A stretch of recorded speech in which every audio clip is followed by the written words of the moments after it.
Ms. Sullivan, yesterday, I think you know that Todd Parfit, who's the director of the Wyoming Department of Environmental Quality, sent 3 letters to the Department of Defense.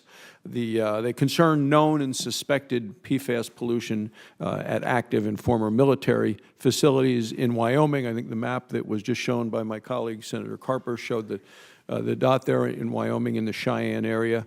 The Defense Department has found that the F.E. Warren Air Force Base and the Cheyenne Air National Guard Base have groundwater, surface water, and soil that have been contaminated with high levels of PFAS pollution. Could you explain to us what the status of the Department's efforts are to determine the nature and the extent of the contamination at those sites? Yes, sir. I'll give you a brief overview. The Air Force and I'm glad to have the Air Force come in and give you a much more detailed briefing at your convenience.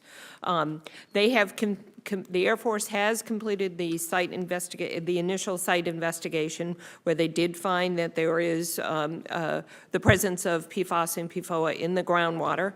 They have confirmed that all the drinking water is upstream and is not impacted.